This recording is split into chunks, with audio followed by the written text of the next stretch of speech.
Alright, good morning, my little YouTube friends. I am just waking up, on coffee, and this guy wanted my undivided attention for a sexting session. He didn't want pictures or videos, straight up just sexting, so I'll be doing that. But he's responding slow, like the ones that respond right back, like I stay on. But he's going slow, so while I'm on Niteflirt, I'm like, you know what, let me come on here and tell y'all some more tips. So, a couple things that gets frustrating with me is the fact that it's a lot of you who come to my Instagram, and I do appreciate it, but y'all ask me the same questions that I've explained at least once, if not multiple times, on my YouTube channel. I find that to be kind of pointless because I really sit here and give you all the game. If you watch, sometimes you might have to watch a video twice, and don't feel silly or dumb for having to do that because, you know, when I first got started and I was watching Noah's videos, I would have to go back and rewatch them like 2 or 3 times to make sure that I got all the notes because she was just giving so much free game. And I know I can kind of talk fast, but everything is really, really good game. So I encourage y'all to go back, rewatch the videos, especially on the basics.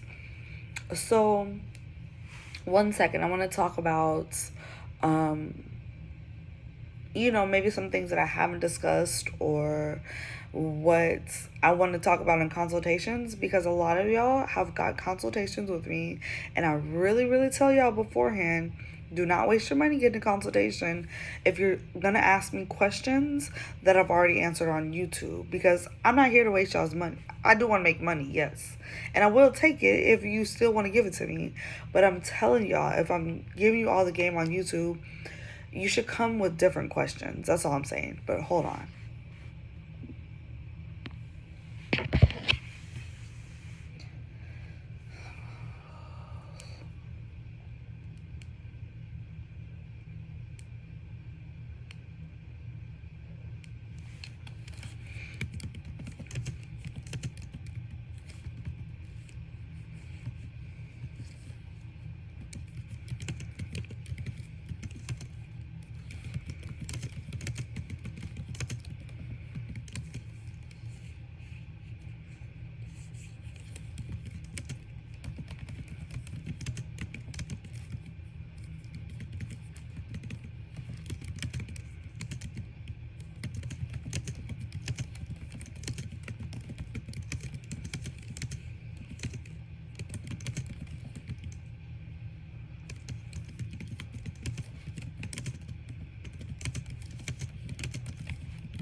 All right, there's so many times where y'all ask me questions like, "Hey, I got started on Niteflirt.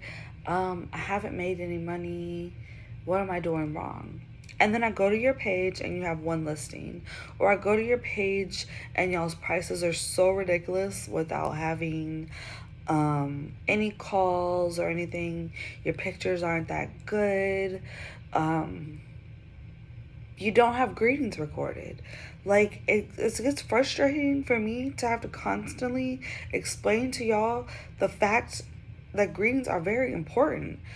But let me tell y'all, for like a year and a half, I didn't record any greetings. And I was only getting the calls from people that go to niteflirt.com and find me. But all the guys on the 1-800 number, I had been messing out. The moment I was just like, let me try this greeting stuff. I didn't even understand the importance of it at the time. I really didn't. And so when I discovered that, I'm like, oh my gosh, my calls, if they didn't double, they tripled. I noticed it is phone text, right? A lot of more guys call the 1-800 number than go to niteflirt.com. In my opinion, that's been I noticed when I did that, my calls just increased. So take that how you want. Maybe other people get other fans different ways, but um, that's been my experience. So greetings. I cannot stress to y'all how important that is. All right, bidding. I understand it's confusing. I really do. But I be hating when y'all tell me y'all uploaded like $20 and y'all wasted the whole $20 and didn't get a phone call. That should be pissing me off. Because y'all motherfucking ass ain't listening. Like, I can't come over there and do shit for you. And the only way I can sit there and hold your hand like you're a baby is if you're paying me. And a lot of y'all don't have the money to do that off rip. And I understand because you need to make money. But I'm giving you all these free resources to at least get you set up to where you're making $500-600 a week. I feel like you can make way more with Niteflirt. You can expect to make like $1,500 a week with Niteflirt easily with time. But if you're just getting started, my game, I'm so confident in my game. Like, I know you can earn at least $600-700 a week from my game, being consistent, putting the correct listings, and all the stuff. But one moment.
Okay, let's get into bidding.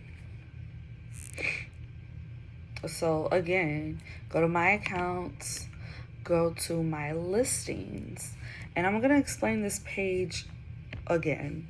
So you start with a title, right? You want your titles to be eye-catching. This is a mind thing.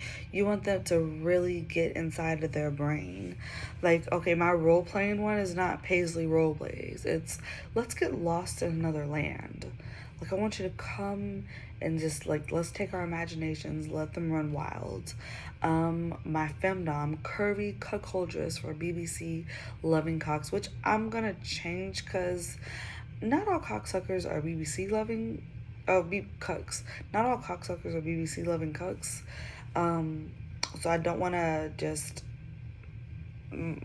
not get a crowd because of how I titled it.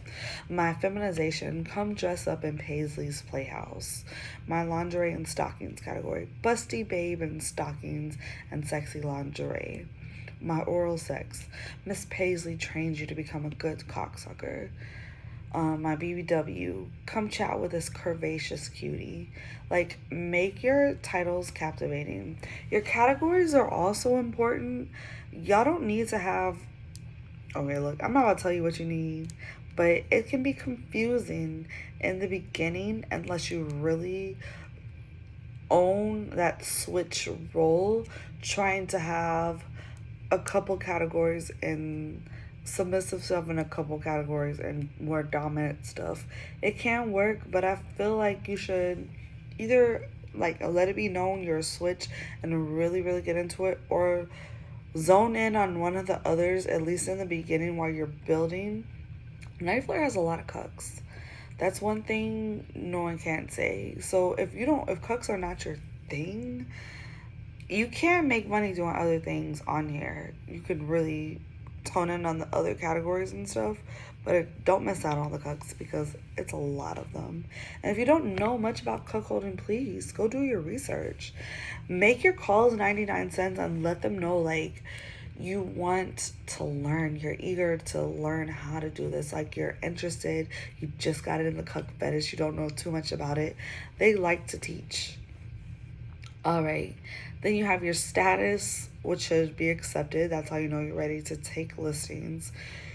You have where you can edit or delete them. Then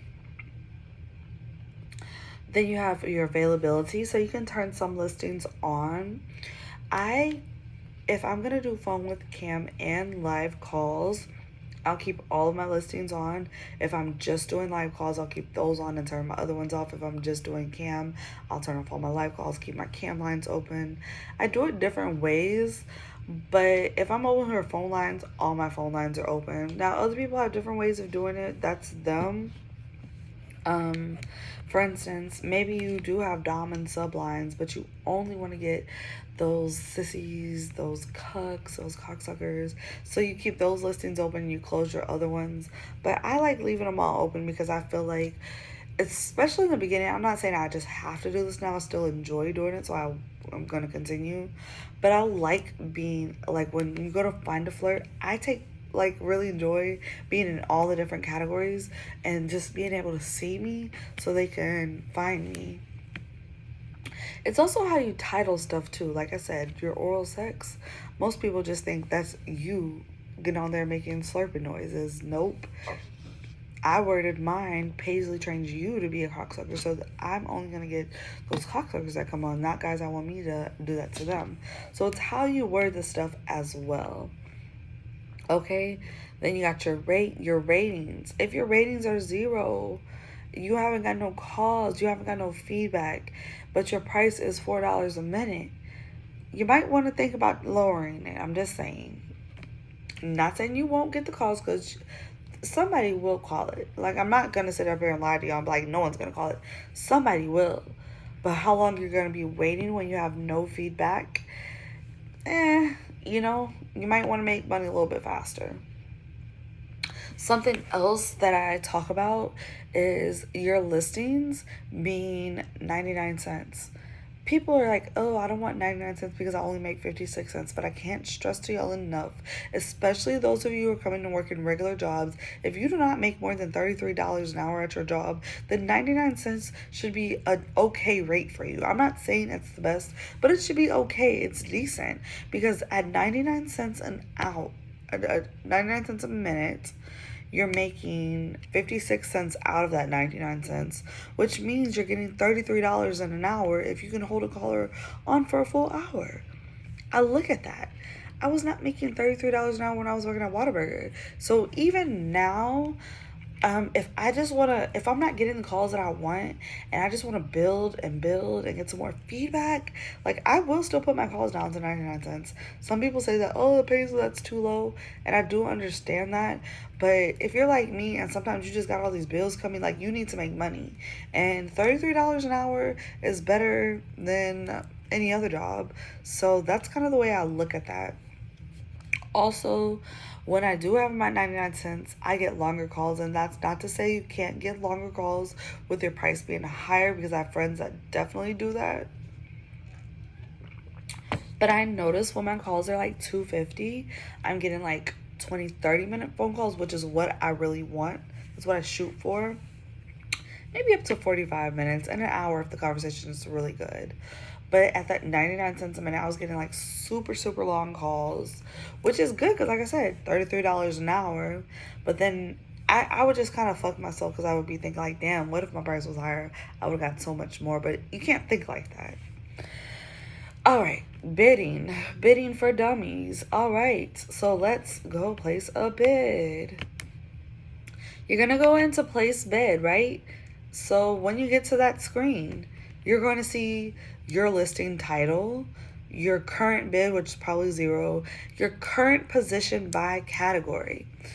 So me personally, okay, so there's a category and then there's like subcategories. And my subcategories, I try to get them as low as possible. And the main category, which is usually find women, I really don't care because I'm shooting to be on within the first 5 pages of both of my subcategories. So for instance, right now it says I'm number 1187, so 1187 in fine women. I'm 527 in fetish, and I'm 32 in submissive women. And this is from my pre-recorded listings because all my other listings have bids at the moment. But I just want to go over everything. So then you have your bid to be here, and you have numbers 1 through 20. Those are the top 20 people. Not saying that they're making the most sales, not saying that they're doing the best. They're just bid their spot to be at the top 20. So I don't look at the first number because it's always some super ridiculous number, but I look at number 20. So spot 20 is $4.14. Okay, if yours is like $2 or less, I would say you can go with like a 50 cent to like a 75 cent bid. If it's more than $2 and you're on a budget, never bid more than $1 because you'll still get calls. But if you have a little bit more money to play with, I'm not saying I would bid $4 because I wouldn't, but I would bid like $2 on this one, right? So let's see what happens when I do that. So number 20 is 414, and I already gave you the numbers for everything else. So I'm going to bid $2. And you never want to keep it on no expiration because you will drain all of your money at. So please click on budget and promote me until I've spent, and it has to be 3 times your maximum bid per qualified click. My maximum bid per qualified click is $2. My budget is going to be $6 because what? 2 times 3 is 6. Easy math. Press continue. So the next screen, before you confirm your bid, it's going over what place it's going to put you in. So with my $2 bid, right, I am now 109 in fine women, which I was, 1127. I'm number 61 in fetish, which I was number 5 something. And I'm number 1 in submissive women. So I like the way that sounds, although if I'm on a budget, I could go back and play with $1.50. So let's see what it would have been if I would have done $1.50 instead of $2. So $1.50, my budget is going to be $4.50 because 150 times 3 is $4.50.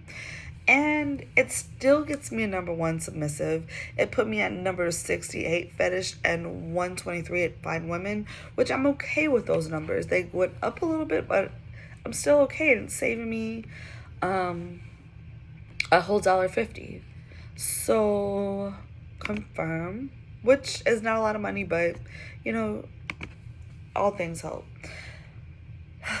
If you cannot understand by me talking how to place a bid and you're still confused and you only want a consultation for bidding, I'll do it for $25. We can sit there and bid on all of your listings, and if you want, I'll sit there and do that. If you want a full consultation, it's $50. If you just want to talk about how to word your listings and everything, that is still one consultation price because it takes me over an hour to explain. Okay, I've talked way too much, but I guess my point is, y'all, you gotta put some effort in. I feel like those of you who spend a week on Niteflirt, y'all haven't made shit. Y'all are not following my tips. Because if you go through my comments, you'll really see, like, these bitches is making money. $968 the first week. $550 the first 2 days. So many success stories. $350 in 2 days. I've had so many people tell me that it's pretty stupid. But not saying you're not stupid, but it's pretty sad, like, you haven't made no money and you've been putting effort, because all that tells me is you have not been putting in the effort. This is work. Don't look at this as some little hobby. This is a fucking job. And if you want to make money, it's about the effort you put into it. So I'm gonna make a quick little video on how to run your shifts.